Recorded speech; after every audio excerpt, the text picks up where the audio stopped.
Oh, Andrew, old friend. It's been a minute. It has been a minute. How have you been? I've been good. I've been good. Um, you're back with a doozy of a story, one that you and I have worked on off and on again for a few years now. You and I have both traveled a lot for work and found ourselves in communities that are really different from our own. And I'm curious, like, through all that travel, whether you found something that connects all those experiences, something you've unifying, like a something you've learned. Yeah, I have been thinking about this question.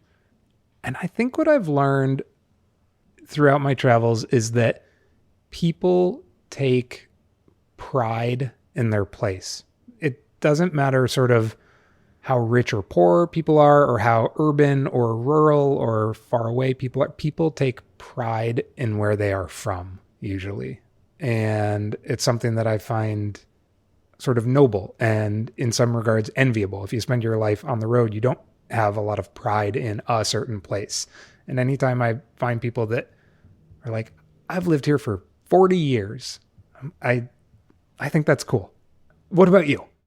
Well, I guess the older I get, I'm less confident in any sort of my own opinions. But I would have to say, I think if there's one learning is like when you visit those places, right? Like when you end up in a community and sometimes that community's struggling and then sometimes they're succeeding. And I would say that either direction doesn't happen by accident. There's an element to it that has been sort of worked on or designed. And sometimes when a community is struggling, I feel like that person that's designed it usually isn't from that community, right? And inversely, when a community is thriving, that hasn't happened by accident either. Someone inside has had a vision, they've worked on it to make it a reality, they've kept advocating for the people, particularly the young people. And that was hard work, it took effort. But, I think it's interesting is like most of the people I find that are in those situations or like when you visit, it's just life to them. It's just day to day. It's just how you grew up. And it's hard to figure out how what happened last Thursday has anything to do with something that happened a decade before or even generations before. Yeah. So today we bring you a story about a place and a person, how they have helped form and shape each other. The place is West Virginia. It's an especially unique, storied, and textured landscape with a proud but difficult and troubled past. The person? Corey Lilly. He's a 10th generation West Virginian whose family is so ingrained in the texture of the place there are towns and creeks named after them. And Corey's story, I could say so much about it, but it just gives me a little bit of hope that good things can grow in unexpected places. I'm Fitz Cahall. I'm Andrew Burton. You're listening to the Dirtbag Diaries.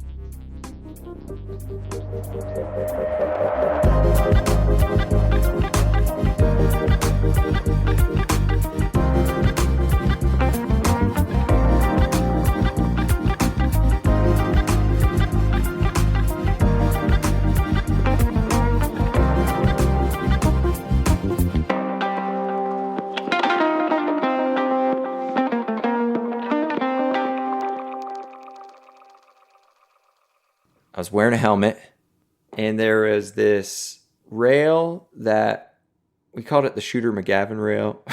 Just that's what our nickname for it was. But it was like a flat rail that hit with a lot of speed, and then it kind of curved up and like shot you up and out. And we were sessioning a whole bunch. And I'd been throwing rodeo sevens and stuff on the jump line. And I was like, I might be able to throw a rodeo off this thing. It gives you a lot of pop. And so I started throwing this front rodeo 810 out of the rail and really committing and whipping hard into it and over rotated on the axis of the flip, overshot the landing, and my head just whiplashed into the ground. Immediately my vision changed and I get up slowly and I'm kind of like blinking my eyes like, oh, like I've really hit my head hard again this time. And I'm just like laying there and all the colors are starting to change and light wasn't coming into my eyes the same way. There's this pattern that was starting to form like over like I explained it almost as a film like over my vision. And that pattern, if you look out your window and you can see what's beyond your window, but there's a screen between you and those things, you can focus on what's beyond that, but you have this screen that's there, right? And imagine if you could never focus on the screen, but it's there. But imagine if that screen was moving around and would change with color and light coming in and different shades of light. That's what I started experiencing immediately. And that's the start of the story of a transformational time in my life, for sure.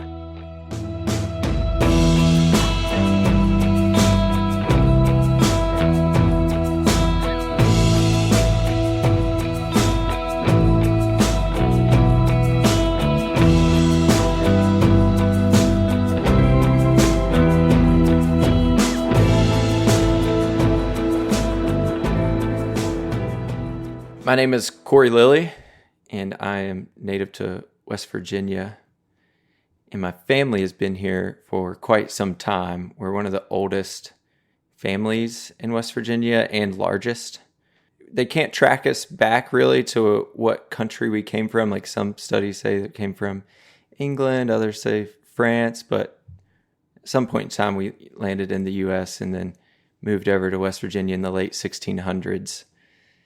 And a fun fact about my family is that we have the Guinness Book World Record of the largest family reunion, which is fun to think about.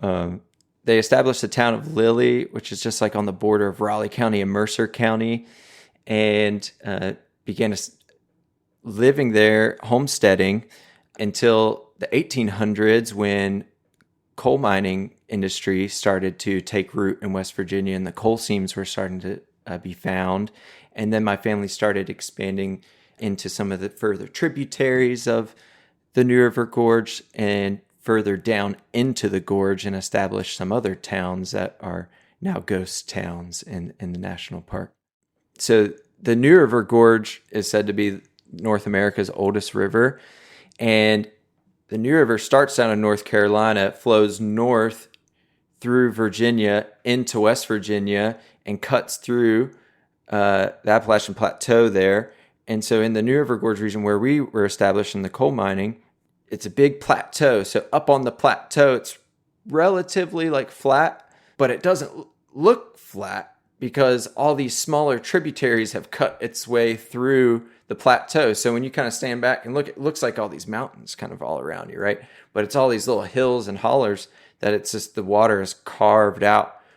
And in those hollers is where most families would establish their homesteads.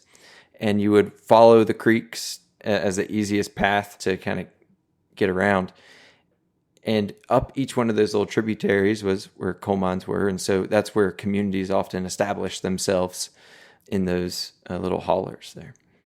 So the larger family story is that our family started coal mining, and we started establishing different little coal mining towns. And they were more like town coal mines, where a town would pop up for the coal mine that was there and the shaft that was there. And it would exist until that coal kind of dried up, and then we'd move further down, right, into the gorge or up into different tributaries and things like that. And these were deep mines that were dug primarily by hand because it was before a lot of machinery was invented for the coal mines. And my family established the Lilly Brook Coal Company, and the Lilly Brook Coal Company had multiple coal mines throughout the New River Gorge region. And so when we would dig up the coal and put it on a train and ship it to market, and that coal would go down through the New River and make its way to places like Pittsburgh or some of the bigger cities. We stayed in West Virginia through that time, living generally close to a coal mine. I'm going to jump out of the story for a second because I think it's worth providing just a small bit of context when it comes to coal. I mean, when I say West Virginia, Andrew, what are the first words that pop into your head? Coal mines. The phrase "coal is king." But if I say California, you wouldn't say gold right away. No, usually I'd go to, Hollywood or Yosemite or surfing at the beach or something. Yeah, and Washington. Mount Rainier, the mountains, the rivers, coffee, Microsoft tech, I guess. Yeah, not timber, right? So a lot of other places have had the chance to evolve out of super extractive economies that originally drove them. West Virginia powered the growth of our country. The coal that came from those hills, that powered cities, it powered factories. If you had heat in an apartment in New York City, you had West Virginians to thank for that. The cars we rode around in as kids were made in factories powered by coal. You flicked on a light switch, West Virginia. And it gave West Virginians jobs. Yep. Difficult, dangerous jobs that they were proud of, that was an identity. And at the height of coal in the middle of last century, a quarter of West Virginia's workforce was underground in the mines. There were many above ground businesses that were dedicated to serving that industry. It was the economy. When Corey grew up, that was rapidly shifting. Automation, mechanization, there were new methods for mining, the market was shifting. And this was all before society was even worried about coal's impact on climate change. So the floor started to fall out for West Virginia. And today, the mining sector accounts for only 2 to 3% of the employment, even though mines and coal is almost what instantly comes into our mind. It's funny because you'd think West Virginia would be one of the most well-off states if it were powering all that growth and those cities, that they would have taken all that money and developed different industries like California or Washington. But the thing is that money didn't stay in West Virginia. Many of the companies were out of state in big East Coast cities, and those companies, they also owned the land. Even today, the 25 biggest landowners in West Virginia are out of state. There are counties in the coalfields area where 75% of the land is controlled by out-of-state entities. And if you own the land and the mines and you want or you need cheap labor, it's in your best interest to make sure that there aren't other industries popping up that can take those workers. You don't want things to evolve for the good of those communities.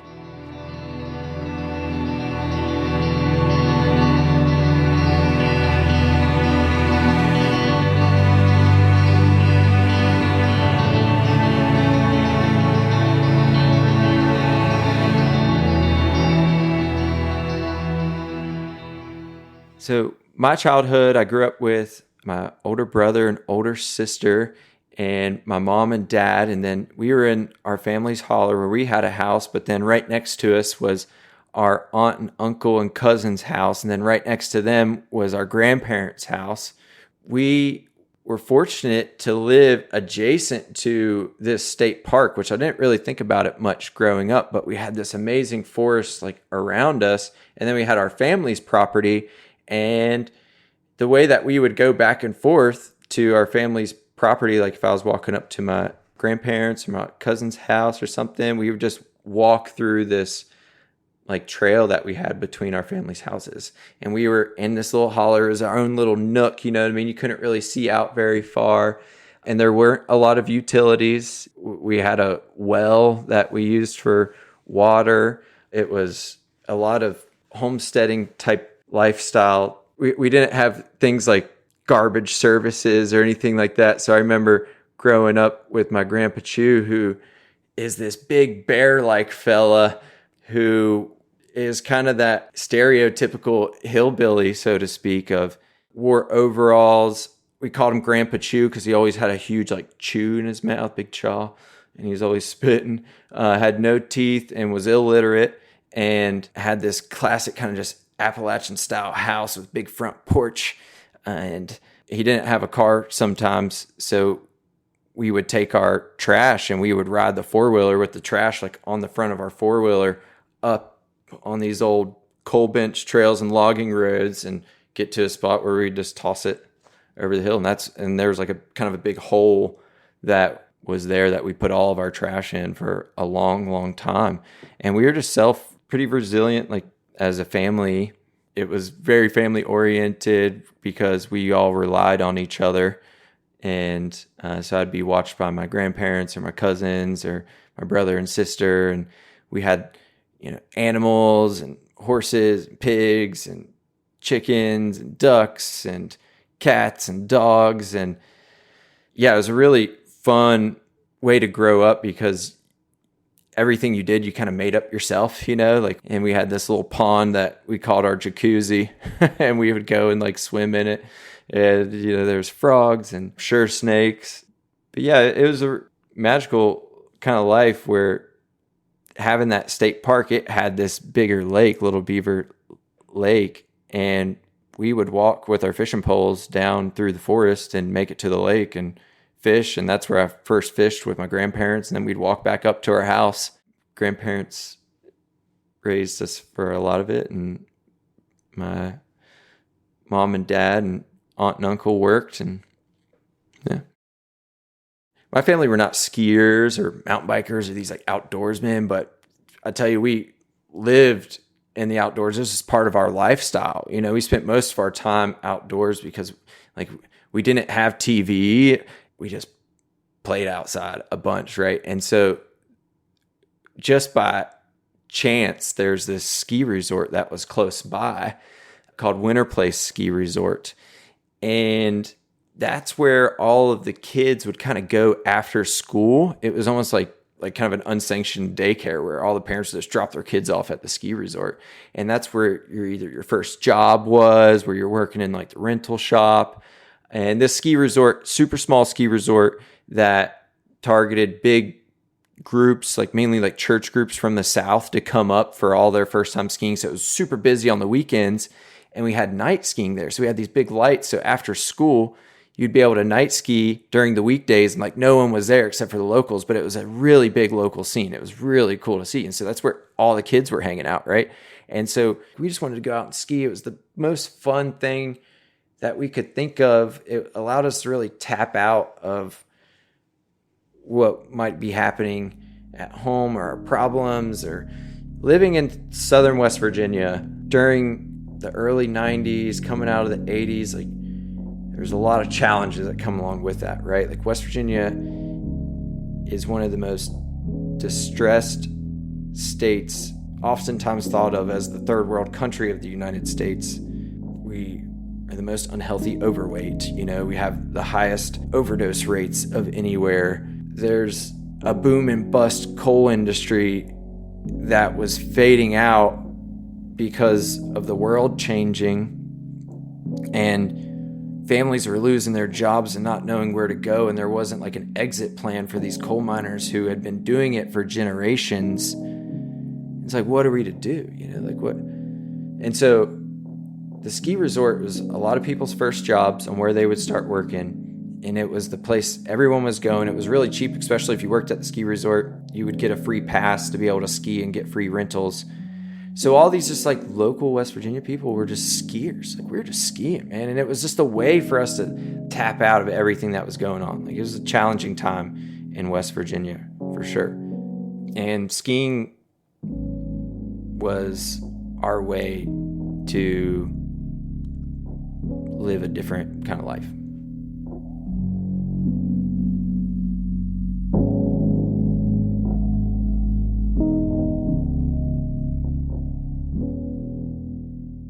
It was during the grunge era and punk rock. And so we were really influenced by that kind of music and ski culture.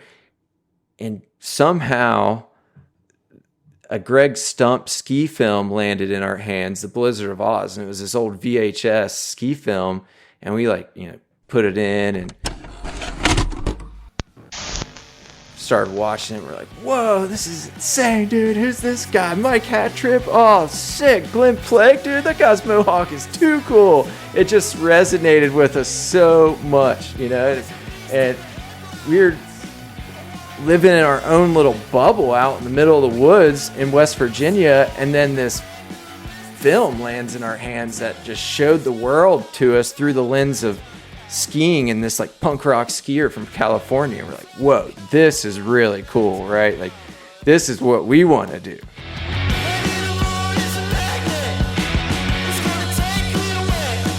we really just started to embody it and live it, and started watching more ski films, got Warren Miller, started learning about people living out of their cars, like all this stuff. And my brother started getting really good, and we just started like focusing more on technique and like skiing bumps. And this kind of freestyle thing was starting to like bubble up, where like people were throwing these like tricks that were real intriguing. Oh, like we could build jumps and start like jumping over things, tapping things. Just, it kind of organically started to evolve with us. And we were starting to throw like 180s and 360s. Well, we weren't throwing 180s as much because we couldn't ski backwards at the time. We were still skiing on straight skis. But we like wanted to. We thought that was pretty cool if you could, and just goofing around, we would do it. And so what we started to do so that we could start landing 540s or 180s or skiing backwards and just doing like funky weird stuff, we would heat up our straight skis with a heat gun in the lodge and put it in the wedge of a door and start bending up the tails a little bit of it so we could ski backwards. And this was just all happening just out of imagination and just being creative and like having a good time with your friends. Like, oh yeah, like doing just something weird and funny, and like your friends think it was cool, and like you just run with it a little bit more, and someone else would come up with a different idea. And that led to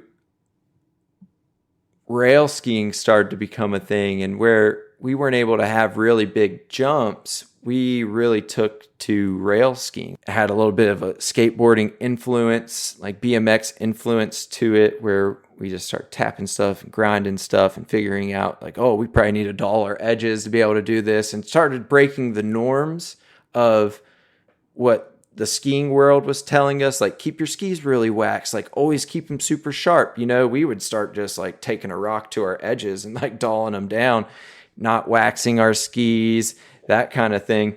We were raising a lot of blood pressure from ski patrol and like the mountain ops, but at the same time, they kind of liked us.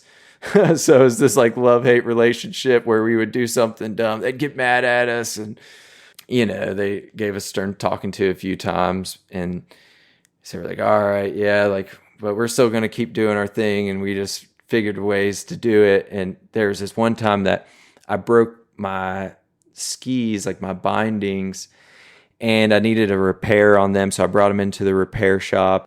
I'm in the shop. I like give my skis to the guy working at the repair shop, the manager there. And he's like, I don't know what we can do about this. Like we'll try to do something, like come back in like a week or something like that, pick up your skis.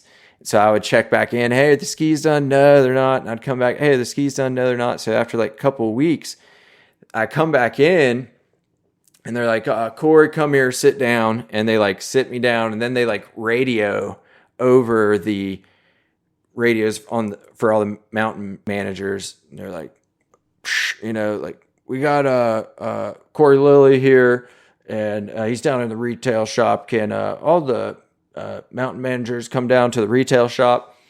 And I'm like, oh man, like what have I done now? Like we've made someone mad and something, and I had no idea what it was. I'm just sitting there like, I don't know what's going on. All these people come down to the retail shop. I'm nervous sitting there. Then the retail operations manager comes walking out with this pair of skis, and it's this brand new pair of Atomic skis. And they said, Atomic Skis would like to sponsor you, and they sent these pair of skis. What do you think? And I was like, whoa. I don't know what to say right now. Hell yeah, I'm psyched, like what? I got some skis now. Nice. Like I was skiing these old rickety straight skis for such a long time that my parents got me. And now I got this new pair of skis that kind of came out of nowhere, and this cool company Atomic wanted to sponsor me. Sure, I'll ride these skis. That sounds rad. And so my home ski resort got me my first sponsorship. This is also when social media was first becoming a thing, and email and stuff. And I realized that I was watching all these ski films, and there's all these really rad skiers at the time that I was super fired up on. And then I found just randomly Seth Morrison, maybe I searched or something, but he was on MySpace, which is like a old social media platform. And I'm like, what? No way. And there's this direct message feature on MySpace to Seth Morrison. And I'm like, are you serious? I can message Seth Morrison right now? I'm going to talk to Seth Morrison. That's what this is. And so I'm at school, like, whoa, sending Seth Morrison these messages about, what does it mean to be a sponsored skier? What do I do? Like, how do I become a pro skier? Like, I want to do what you do, man. And he replied back and gave me advice. And I was blown away. I was like, sick, man. It's talking to Seth Morrison. This is rad. And I'm still in just West Virginia, like going through middle school, rail skiing at this ski resort at nighttime.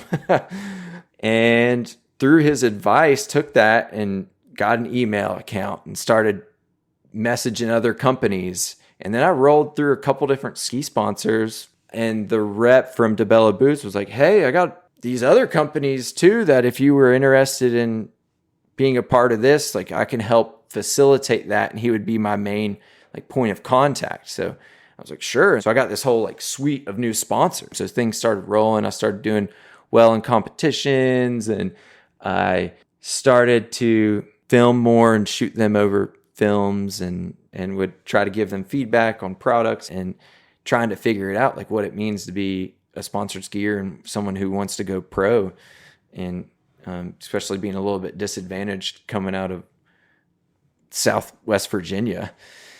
Those sponsors happen to be the same suite of sponsors that Glenn Plake had. I was like, oh, no way. And when I found that out, because they asked me to go on this trip to give support to Glenn Plake's Down Home Tour, which was coming through Pennsylvania, which is our neighboring state to West Virginia, at these little small ski resorts and stuff. And I was like, oh, yeah, of course I'll go up there and ski with Plake. That sounds really sick, And so go up there with my older brother. We were super broke. We were sleeping in our cars with basically blankets. We didn't even have fancy sleeping bags or anything like that, right? And I had this huge box of Cliff Bars that I think someone gave me for like Christmas or something like that.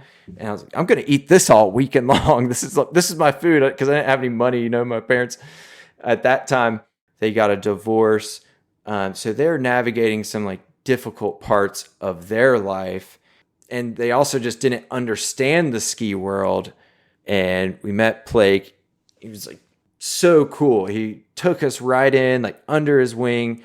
It really blew me away of like how generous he was. Like, this guy's rad. Like, then we went around just skiing and ripping around all the ski resorts, and everyone was so psyched to be skiing with him. And he just spread so much stoke, and was also really kind to us once he kind of figured out our life story and where we came from. He's like, wait, he was real intrigued by these small little ski areas that no one had heard about. That's what the Down Home Tour is kind of all about. And he's like, wait, where are you from?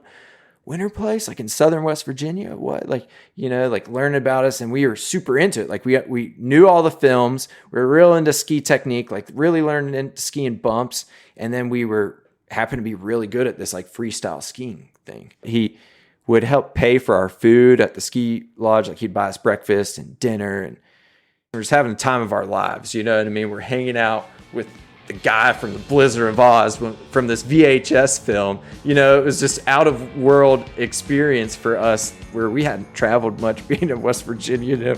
We were like as isolated as almost it gets for America, and then all of a sudden we're with our hero.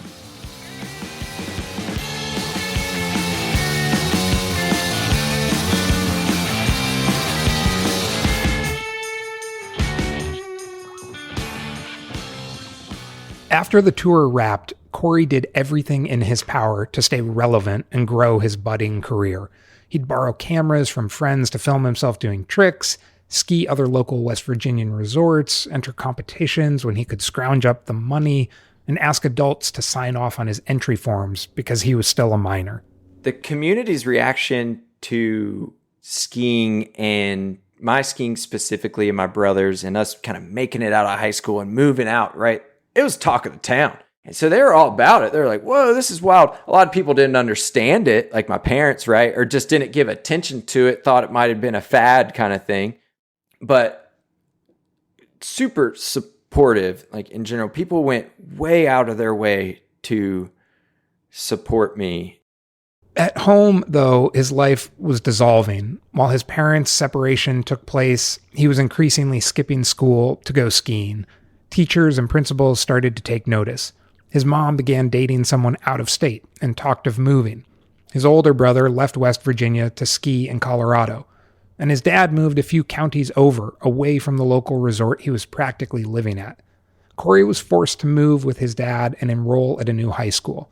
Over the course of a year or two, Corey's entire familial life dissolved before his eyes, and the social safety net he had grown up in, it disappeared. Through increasingly brazen actions, Corey got the attention of school administrators and his family. At one point, he streaked across the football field in the middle of a football game, and that got him thrown into the principal's office. School administrators, his family, they tried to sit him down and understand what was going on. My point at that time was made. Like, my parents were like, all right, like, you want to move out, you want to do this, like, you're on your own. Like, that was kind of my dad's, like, you're on your own. Go out there and figure it out. He didn't really, I think at that time, think that I was going to take it that seriously to figure out how to move into the world and make it on my own. So there's this opportunity that I could graduate high school early to be able to ski full time. And so my sponsors sent letters to the Board of Education to get me out of school to say like, hey, like, this is what he could do. And that's what I wanted to do. And I had the credits and was able to do it. So I was able to graduate high school early, and my family helped go in with me to buy this minivan. And I was going to do exactly what Greg Barry did, graduate high school and move out into a van out west at a ski resort parking lot and ski every day. And my sponsors were in support of that. They were willing to start paying me at that time. So I moved out to Colorado in this minivan, and I had a travel budget. I had all the equipment that they provided me with, boots, skis, and it was like all of a sudden I made it.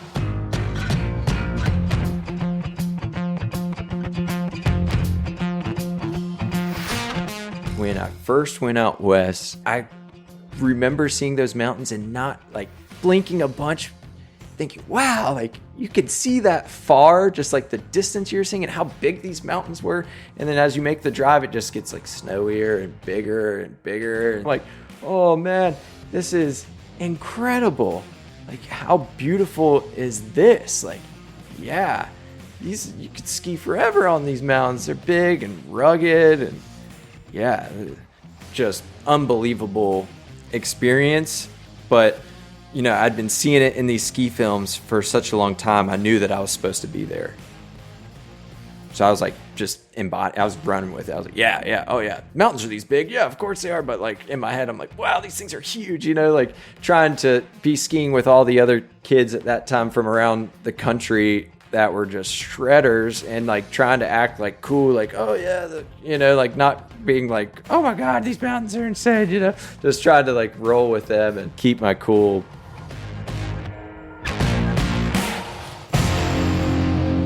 There were some really high moments of like tricks that I landed that felt really accomplishing, and like it was validating to know that I had the skills to be a part of the caliber of skiers that I was around. Because there was like elements of skiing and like disciplines that I wasn't as good at, like half pipe and stuff, because I was never spent the time doing it, jump, stuff like that. When I look back and reflect on it, some of my favorite moments was like living in the van and then people learning about my story, whether it was like on the ski lift, like, yeah, I'm just like young. I was a young kid, like a teenager, graduated high school early, living in my van.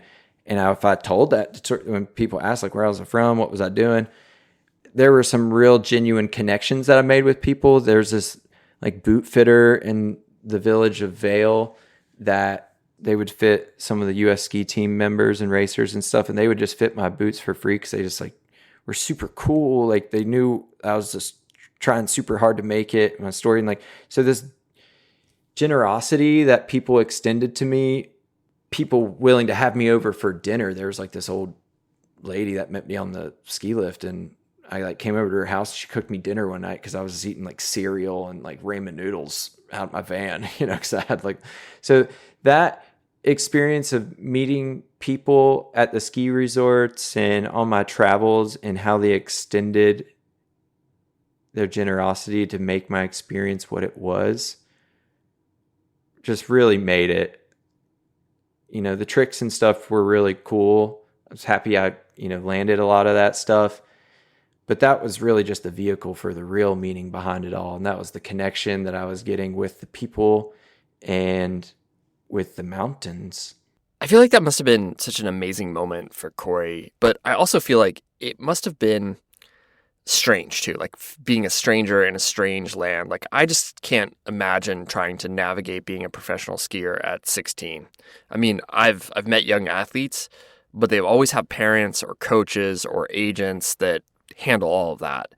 They are not living on a parking lot figuring out what they're going to eat tonight.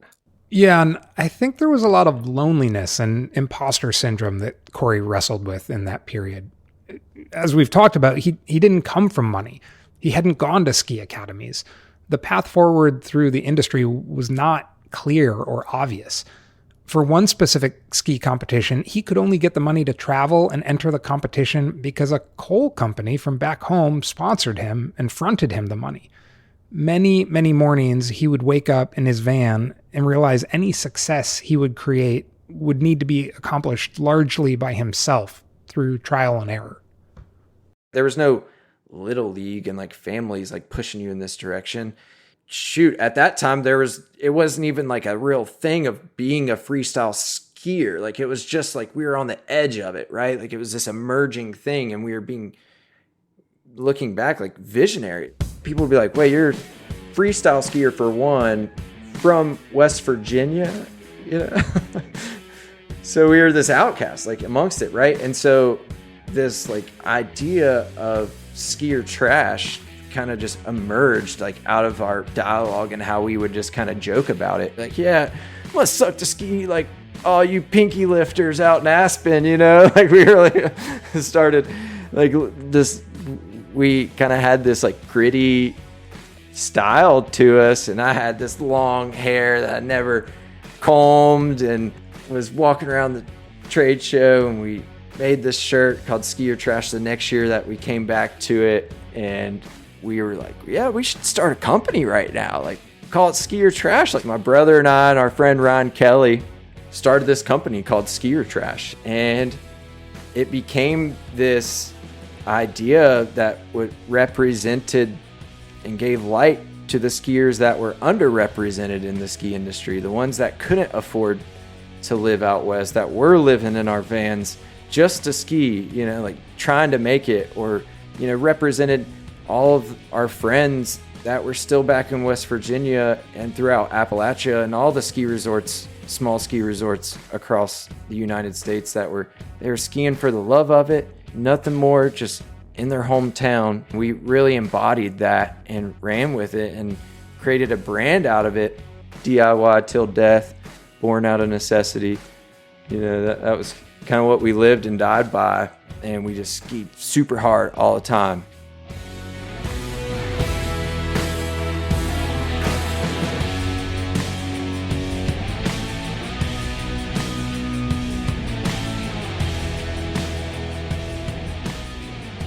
When that injury happened, it was spring skiing, so I wrapped my season up kind of early because I went to a doctor, and they're like, yeah, you're going to need some more tests. Like, we don't really know what's going on because this film, my vision wasn't getting any better.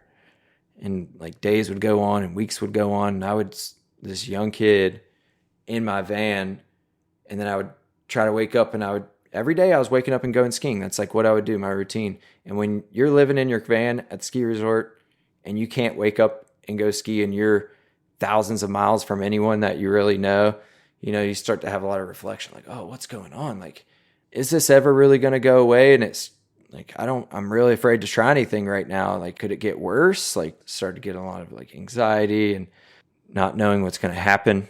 So I wrapped that ski season up early, traveled back east, and started to see doctors at the West Virginia University Eye Clinic and all kinds of other specialty doctors. And I went through all of these different tests and studies and I was like a research specimen. I felt like they were doing so much stuff to me. And it got to a point, my family, like the insurance was not starting to cover everything. And my family's like, oh, like this is getting really hard.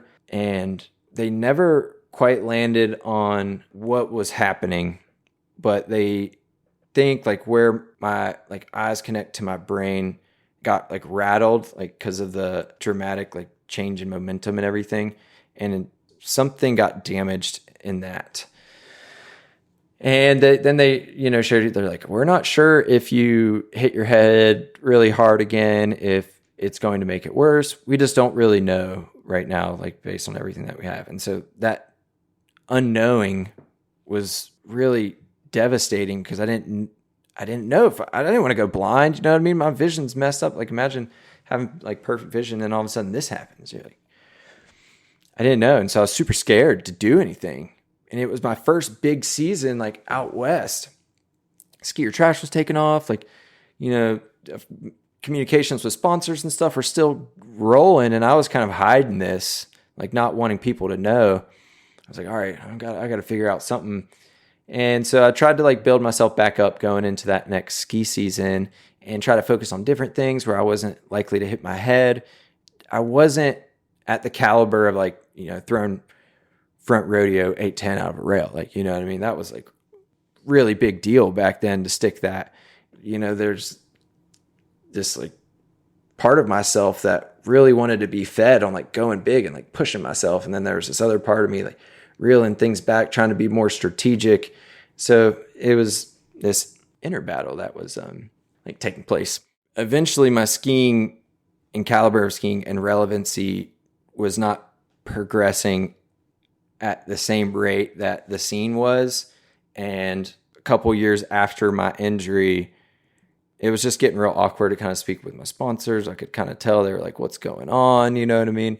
I wasn't producing stuff the same way and going as big. And so my internal dialogue was like, maybe I should start thinking about school or like another way of life. Like this is really like, I don't know. Like, so I had to give up skiing, got dropped by my sponsors, and all that income that I had went out the door.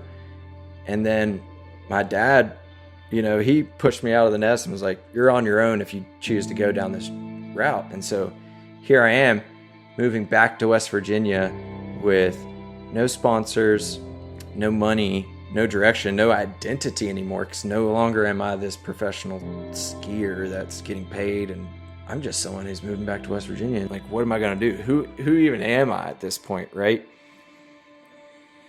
So that was a moment in life that was super challenging. I tried so hard to get out of West Virginia to make it out in the world and be in the spots that, it's away from only being a coal miner and this opioid crisis that's going on, like where I was out West and I would be skiing and I would hear about, friends that were passing away because of like overdoses and family members. Like, there was this world that was pretty grim in one like frame that I was getting pulled back into, and I wasn't even like able to, really have a place. I was like, what am I going to do? Corey began questioning every decision he had made with his life, from leaving West Virginia to pursue professional skiing, to skipping college and trying to run from his past. To top it all off, after moving home, Corey totaled the van he had been living in, and he ended up living in a tent for a while, pretty broke. He was in a rough patch. He didn't quite know what to do or where to turn or how to get a job. What I was experiencing was a dark time. I was young. I was scared. I didn't know where I was going to go. The options were work in the coal mines or figure out a way to make it otherwise. Depressed in ways, angry in ways, mad, really upset about where I was in life, that I had finally made it. And it was also like a bit embarrassing because people did say like, oh, that's dangerous. Like, you're going to get hurt. Like, that's not going to last. You know what I mean? And I'm like, yeah, whatever. Like, these people have made it. Like, why can't I make it type thing? My inner dialogue being like, dang, like you like failed, at the mission. You didn't make it. And so I was just like hard on myself. It was a kick to the gut to be like, no, you're put back in your place. It was a strange experience because I felt the pain of what it meant to be in West Virginia and not really knowing a way out, but then finding this like way to see the rest of the world and have like money flow coming in that wasn't from an extractive industry, and then getting that like kind of taken away and then put back into West Virginia. It was kind of strange to be able to peel back the layers of the world and see it all out there and then be like, nope, you got to go back here. And then it was hard to relate to anybody because no one could relate to what I went through, right? Like during the X Games or like the trade show, we'd get these like VIP tickets to go see, shows, and it was sponsored by Red Bull and Jägermeister. And it just felt like I just had this rock star lifestyle, and then getting shoved back to having everything ripped away from me. And there I was living in a tent in West Virginia, trying to find something new that gave me purpose.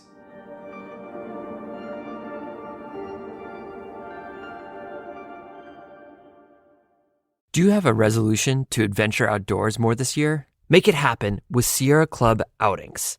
Leaders in conservation-focused, active outdoor adventures, Sierra Club Outings hosts over 250 small group trips every year where you can backpack, kayak, raft, volunteer, and more. These trips fill up fast, so reserve your spot at sierraclub.org/outings and use the code DIRTBAG to get $100 off. With Sierra Club Outings, it's more than just a trip. It's an adventure with a cause. We'll put a link in the show notes. Check out all the incredible trips they have and make that resolution happen. There I was, living in a tent in West Virginia, trying to find something new that gave me purpose. What I came up with is, during my time skiing at the ski resort, people at the ski resort had tried to convince me multiple times to come over to do whitewater, like come work for one of the rafting companies or just come like hang out on the river or something like that. I never took them up on it, but it was intriguing. And I mainly didn't take them up on it because, how expensive it was to get a kayak and everything. And then also I thought that it was this kind of crazy thing. I never really gave it a chance until I totaled my van, had a little bit of money saved up, got the opportunity to go to one of these rafting companies, and I could do this thing called video boating if I learned how to kayak. I was like, well, I could try to figure out how to kayak, and I have this money saved up, so maybe I could buy a kayak and give it a try. It was like my only option to really turn towards that was inviting and kind of vibrant and something kind of exciting that resonated with my like former lifestyle. And so I bought a kayak and moved over, and the raft companies would let you pitch a tent out in the woods to live at raft camp to work. So I was like, sweet, I got a place to stay. I don't need a car because I can walk to the rafting company, and I'm going to start video boating. And that's what I did.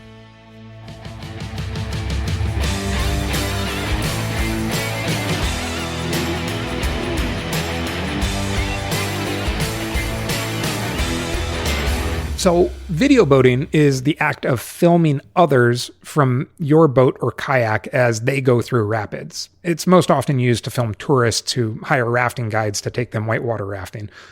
And then hopefully the tourists purchase the pictures or the video after the experience.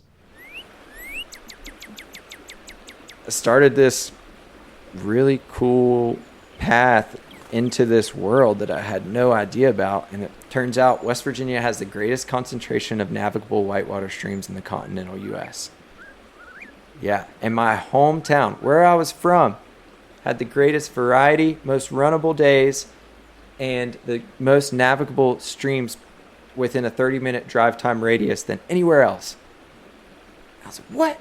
This is really cool. So like starting to see this kind of stuff, and And there's this whole culture and scene existing in the woods just not far from me.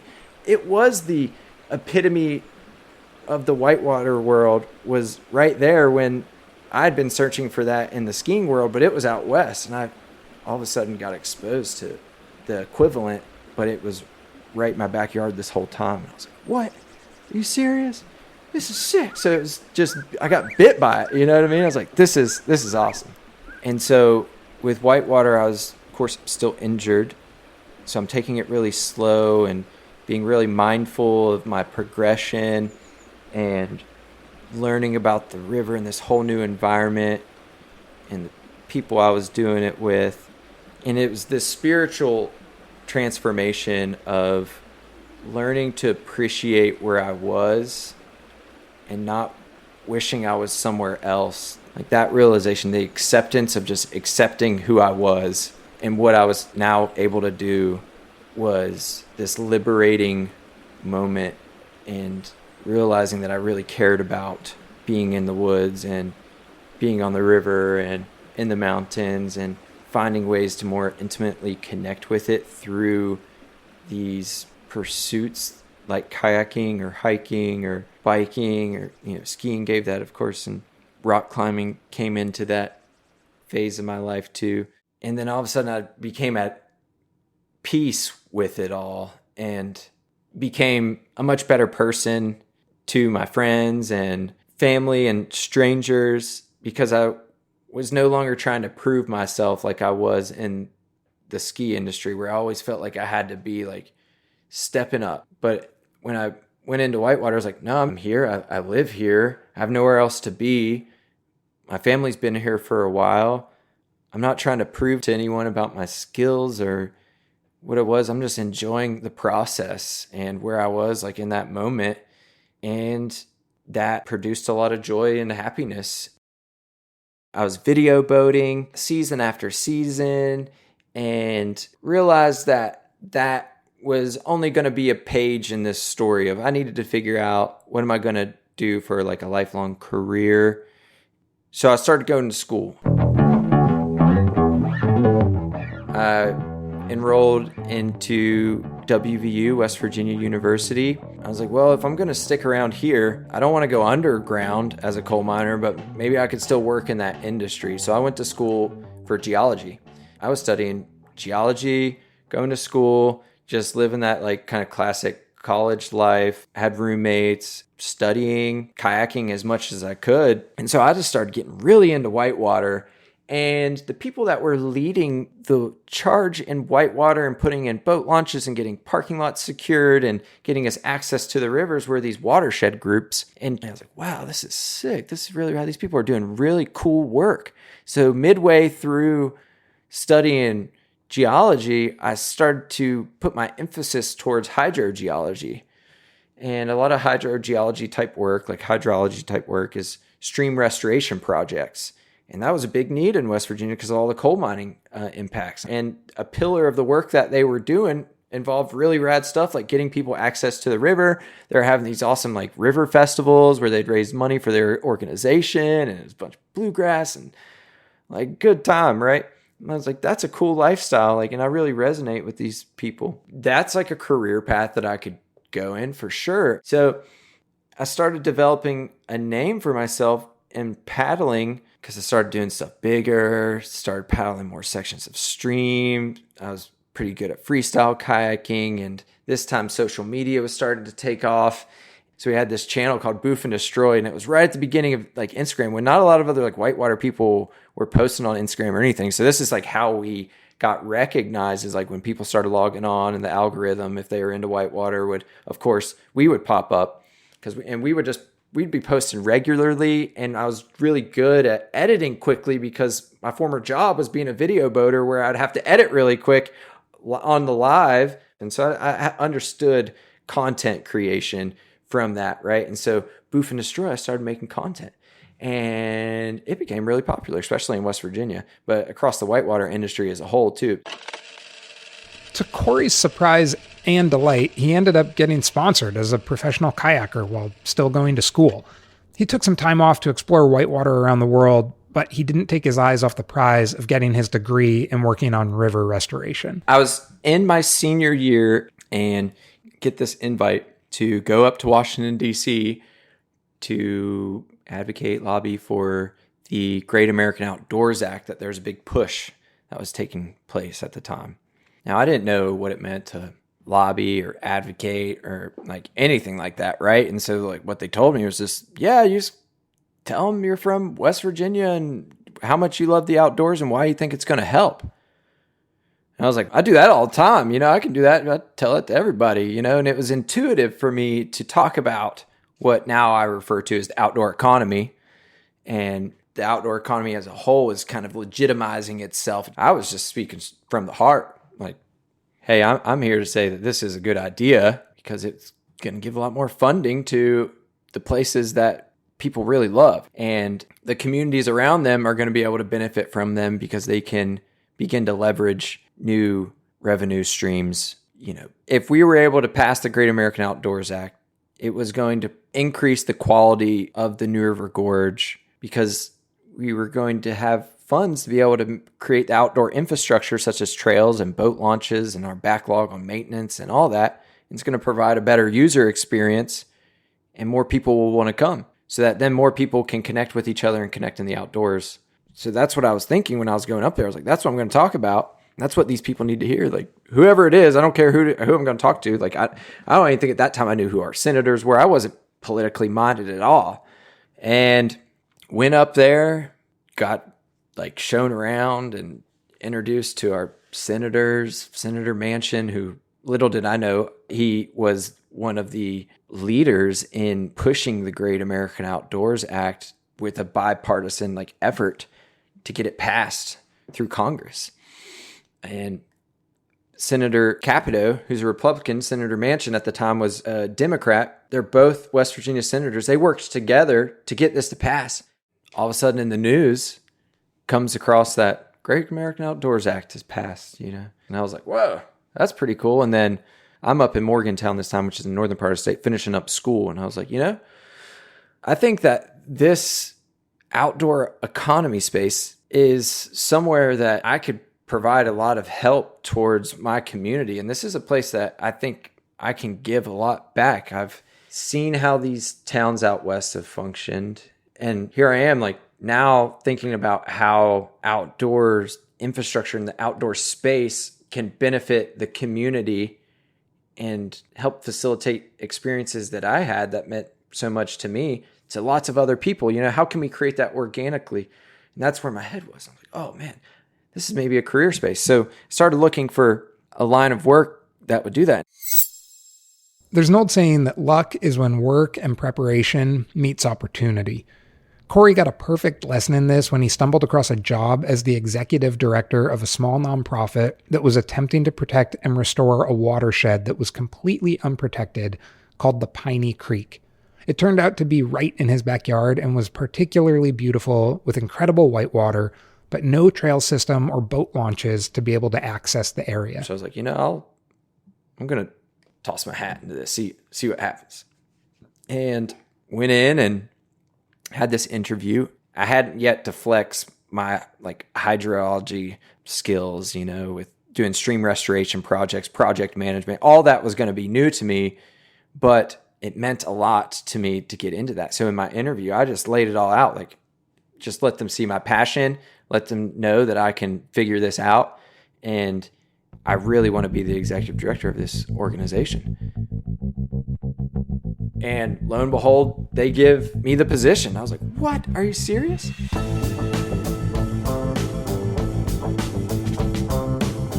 And I start down that path of being in a watershed group, caring about conservation and wanting to do stream restoration projects to improve this stream.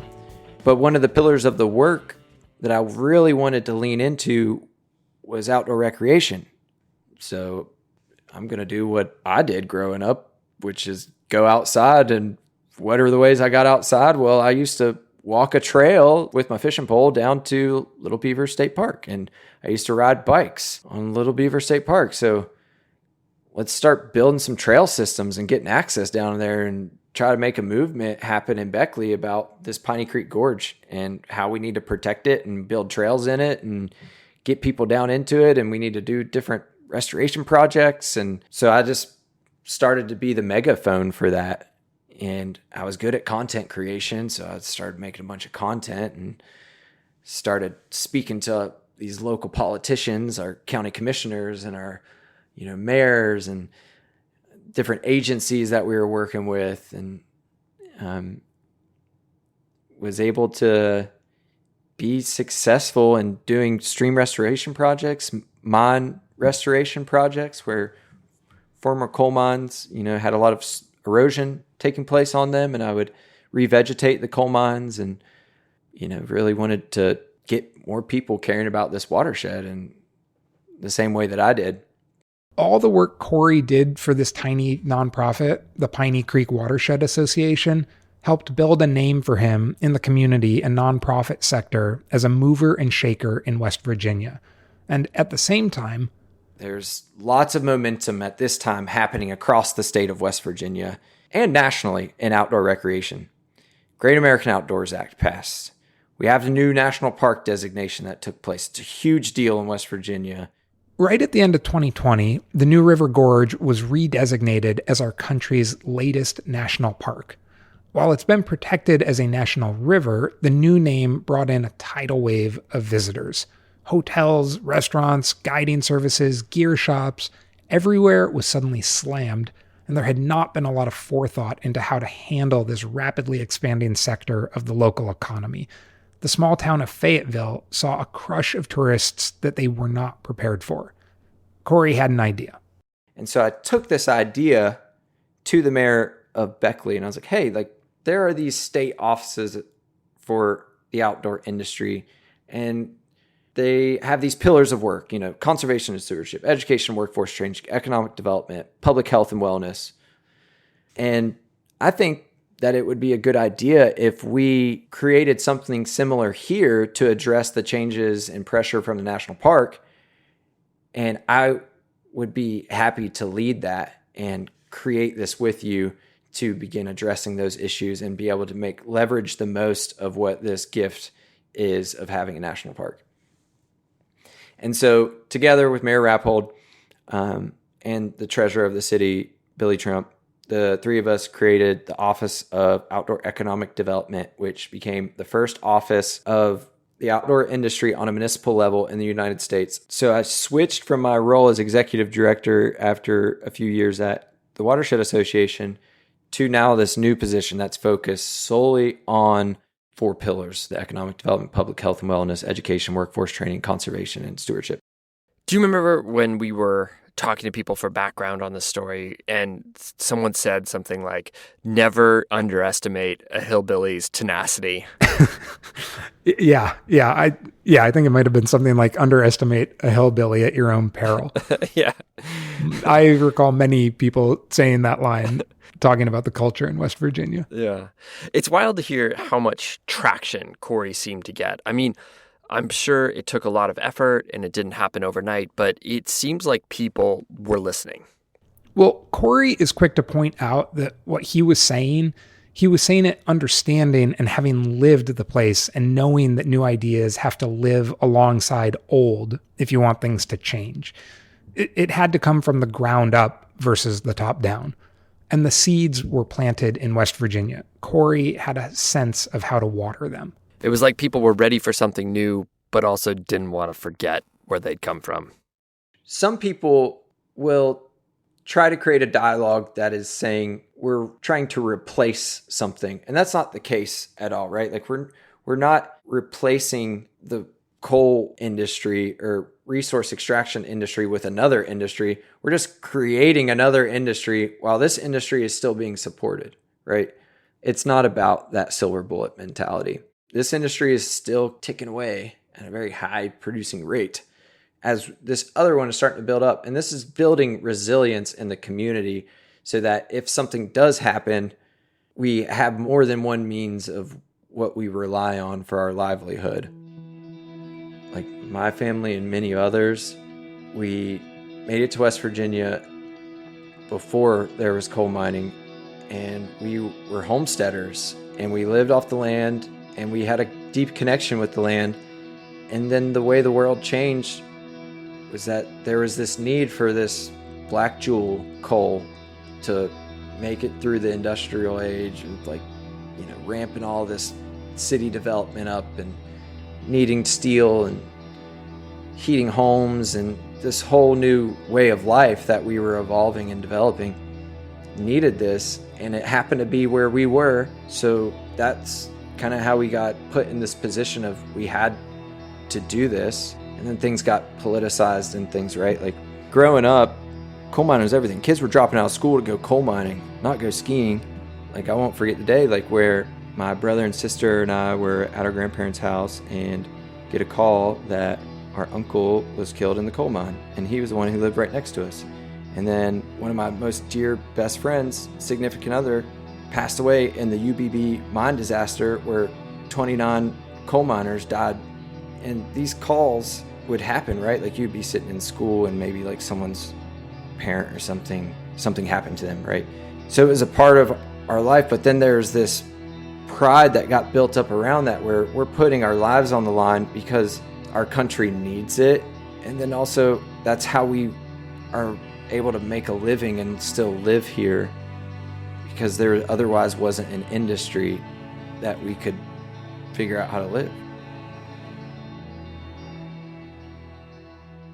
Now with the outdoor industry, we're just using our mountains and our backyards in a new way that is thankfully more sustainable and better for the land. But we weren't not connected to the land before in that era of a lot of coal mining. It's just where society was and the pressures that were on us to do that. And now we're in a place where we can utilize our mountains for something else. And the world and society is allowing it because more people want to recreate. And so we have a really deep connection with the mountains, and the resilience that our community has to stay here is really amazing to see. This is just a new chapter for us, and it's just the beginning. Through all of this lived knowledge and hard work in the local community, Corey began to garner the attention of national nonprofit organizations like the Outdoor Alliance, which is a Washington, D.C. based nonprofit that lobbies on behalf of numerous outdoor recreation organizations like American Whitewater, the Mountaineers, International Mountain Bicycling Association, and the American Alpine Club. Corey began collaborating with Outdoor Alliance and lobbying on behalf of all he believed in and had personally lived, much as he did with the passage of the Great American Outdoors Act. And beyond advocating specifically for West Virginia, Outdoor Alliance had big goals of scaling what Corey had been doing at a state level to a national level to protect wild landscapes and support local recreation economies all across the United States. We wanted to build upon that, and not just build upon what we were able to do here in West Virginia with my story, but see how we could scale that across the U.S. and bring in other people to tell their own stories of how the outdoor space affects them and their constituents and the people that they represent in different ways, because we all benefit from it in different ways. And so how do you do that in the most impactful way? What are the best practices? What does it mean to go on the hill? And what are the do's and don'ts and all that, right? So started working with Outdoor Alliance, going through this program called the Grass Tops Collective. And in the first cohort, they chose 20-some folks from across the United States to be trained in advanced advocacy techniques. Every month, we go through trainings. We have homework to do. We have great speakers. Here's Adam Kramer, CEO of the Outdoor Alliance, and importantly, also a longtime whitewater kayaker. I got to know Corey on the river as well. We paddled the gully together. I took my son down the New River Gorge for the first time with Corey. So, we've gotten to know each other over the last several years, and, shared the idea of the Grass Tops Collective with him. It piqued his interest. What people are learning that Grass Tops Collective is how to establish relationships with elected officials, right? And understanding how the relationships are formed, how you build trust, and he's got 19 other people doing the same thing. Corey's the one in the cohort that's from West Virginia. So he's applying what he's learning in the state, meet with the governor, meet with elected officials, meet with their staff. And it's going to sound strange, but I think it's important to have some compassion and empathy for elected officials, regardless of what you think their politics are. They're elected and they got to make decisions at scale on behalf of a ton of people and a lot of different communities. These are complicated, consequential decisions, and they need to absorb information to exercise their judgment, right? So they could field thousands and thousands of emails or form emails that they could hear from experts in the field. But if they hear from constituents, and constituents who kind of know a thing or two about what they're talking about, that carries a lot of weight. And it doesn't mean that the policymakers get to listen to them all the time and just agree with them. No, it won't. But does it inform their decision-making process? It does. It has to. So it's not so much going like cap in hand and asking, the policymaker to do one thing or another, or don't do this thing. It's more having this like understanding that they're in this complicated, consequential setting. They got to make decisions, and you might have some information and some insight that would be valuable in them making that decision. And people from our community, like Corey, he understands rivers. He understands natural landscapes from his lived experience, from his friends and from his broader community. And he could bring that insight, he could bring that perspective to his elected officials, and they could rely on that in a way to help make their decisions. That's an asset for our community. We got a ton of people that have firsthand experience about places that they care about. And that firsthand experience has weight in the scale when decisions are being made.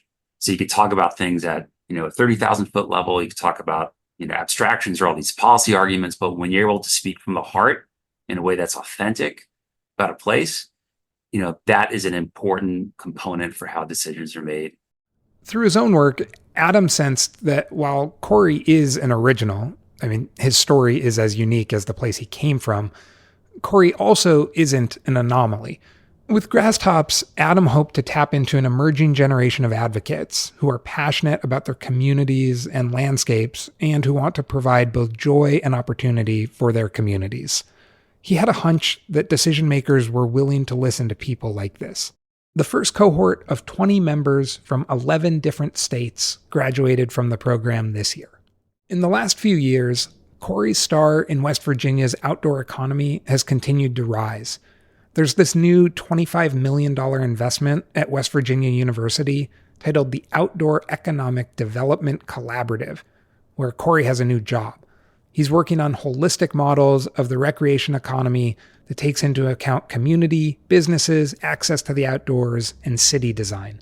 This is leading to more mountain biking trails, better maintained climbing crags, access points for boaters, kayakers, and anglers to get on the rivers, and more trails for hiking. The model that I really lead with, that if you're going to have the most economic impact with free outdoor recreation, you want your downtown to be your trailhead is kind of how we think of it. How can we build trail systems or even bike and pedestrian infrastructure so that people can live in a community, in a neighborhood, that they can ride to the downtown and maybe get some food and then ride onto a trail system, right? Now that's all of a sudden a really attractive place to live if you can just ride all around town and ride out onto the landscape and come back to that same spot where it's in your neighborhood. So that's where it turns from tourism to that community development space, where we're using tourism as this red carpet to residency and then red carpet to business development. And then you're impacting the economy and creating jobs. And that cultivates culture and community where people can organically bump into each other, but it also makes you want to spend money and spend time there. And it's the ideal kind of experience for outdoor recreation, and applying that model to towns that already exist. Looking at the whole spread of what outdoor recreation offerings we have here in West Virginia, and how are those outdoor recreational offerings giving us a competitive edge to other places in the U.S. We look to rock climbing and our rivers and our access to the forests as our sustainable competitive advantage, because no one else is going to be able to build rivers at the volume that we have right now. So what do we need to do with our rivers? We just need to create better access to them, more boat launches, and then position those boat launches, put-ins and takeouts to be right there in town. A lot has been said about West Virginia's past. A lot of that has been said by outsiders. But I hope this is clear. Corey and his allies are deeply hopeful about the state's future and how the people of West Virginia are in control of it. In the meantime, outside of his professional work, and not to mention outside of his professional kayaking, which is a whole other episode we'll have to talk about sometime, Corey's busy building the next generation of West Virginians. Specifically, his daughter is now an 11th generation Lilly. It's really fun to look back and reflect and hold space for those emotions of where I was back then. But I feel like I'm the most lucky person in the world.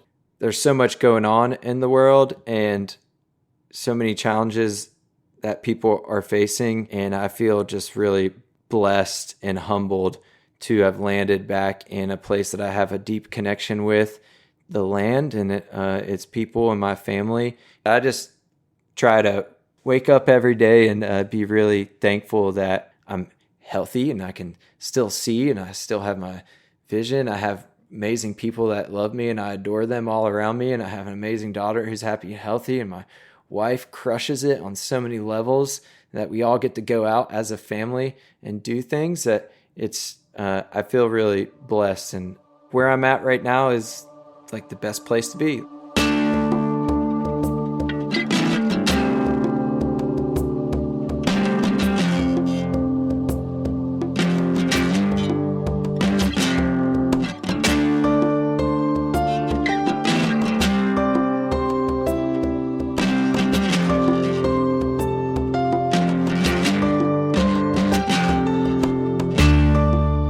Thank you, Corey, for sharing your story.